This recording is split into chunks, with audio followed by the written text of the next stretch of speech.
Good morning and welcome back to Growing with Plot 21. If you're new here, my name is Mark and the date is the 26th of April. It is currently 3 degrees and it's a little after 7:30 because I've just dropped my son off at school, and there was 2 reasons why I come down so early and in the cold, and you're probably think I'm a bit mad, but the first reason is because it's the only time I've had this week to get down here and sort some stuff out, and 2, I need to get prepping on the shed base for the allotment.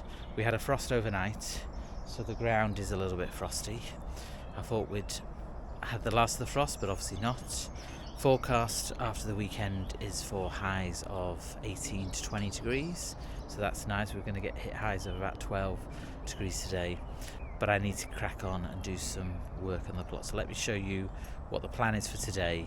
I'm not going to show you the whole thing. I'll just give you snippets of what we're doing, where we're up to, because I need to crack on with the shed base preparation on the ground, because the shed is arriving in 2 weeks, and then my dad has only got 1 day to help me do the shed. So I've only got 2 weeks to sort out everything, and probably in the next 2 weeks I've probably only got 2 days, 3 days potentially to get down here, so not a lot of time to get down here and do the work. So let me show you what we're planning to do today.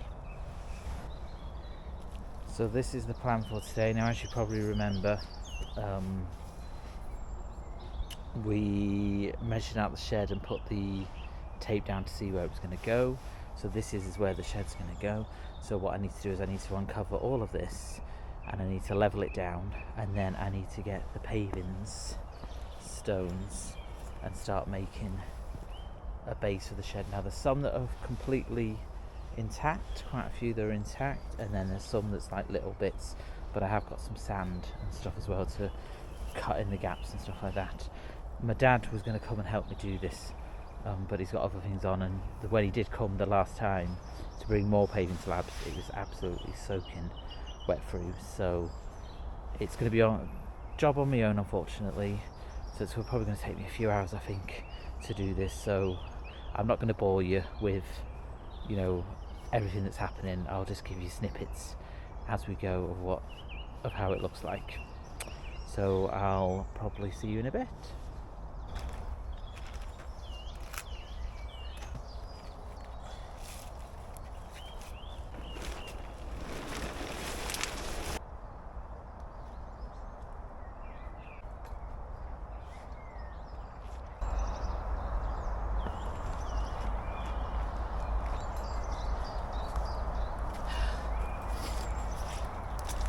I didn't think we'd still be dealing with roots.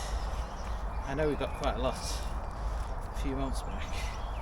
I didn't think we'd still be doing these massive roots. Nightmare.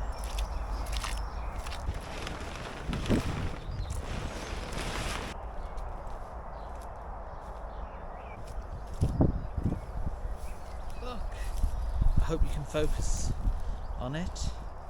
We've got a nice little frog or a toad. Let's see if I can. I'll come round and see if you can focus on it a bit better.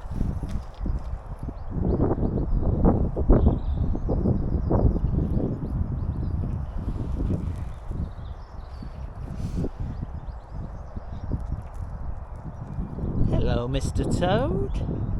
We'll have to put him somewhere away from the building work. Say hello to the fans.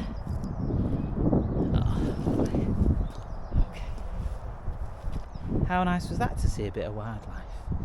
So what I'm doing at the moment is I am putting the corners on of the shed so that I know exactly where it's going to go. I will adjust a little bit once it's all put in place properly, and like I said, I've got a couple of bags of sand to fill in the gaps, but I'm just putting the corners on, and potentially like 3 on each end, 3 on each side, so that we know roughly where it's going to go. And then obviously on building day we'll be able to make it a bit better once we've actually got the panels and we know exactly how much space we've got. But this is potentially what it's going to look like. So that is the 4 corners of the shed in place and all level.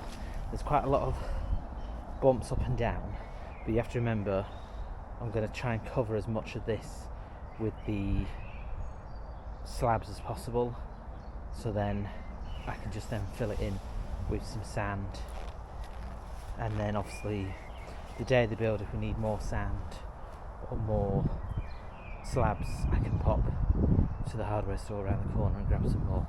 So this is where the shed is going to go. So that's the space, and then we've got all of this space here, which will be for the polytunnel, hopefully. If I've measured correctly, the polytunnel will be able to go here as well. If the polytunnel can't go here due to space, then this will be the wildlife garden. I will build a pond, bug hotel and other things, because obviously we're getting a lot of wildlife, a lot of frogs and stuff, so it'd be nice for them to have a pond. And then what I will do is I will move the veg truck from over there to somewhere else, potentially over here, because I'm going to flip the compost bays around so they're facing outwards to make it easier to get in and out of them. And then obviously the shed cover, or the shed, the greenhouse frame that's broken. I've had a few suggestions for this. The first suggestion was to turn it into a brassica cage. That suggestion was from Ali from My Rusty Garden, and another suggestion was to use it as shelving for inside the shed. I can't remember who suggested that, so I apologise. If I get a chance, I'll look back and see who suggested that, and then I'll link. If they've got a channel, I'll link their details down below as well. But I haven't decided what I'm going to do, and I'm not having much luck with brassicas at the moment at home. They're just not seeming to do well. They are germinating, and then I don't know what's happening, but they seem to be dying off a little bit. So potentially I may not be growing brassicas this year, or I might just buy them from the shop. I'll see. I might, if I don't do the brassicas, I think what I'll do is I'll just expand the squashes and the courgettes and pumpkins, and just concentrate more on them, because I eat more of them than the brassicas, but we'll see. So what I'll do is I'll come back to you when it looks something like a base for a shed, or potential, and then we'll go from there. So there we go, that's the base outline done. I'm not going to put any in the middle because I need to level a few of them off a bit, and I don't know how much sand I'll need to level a few of them off.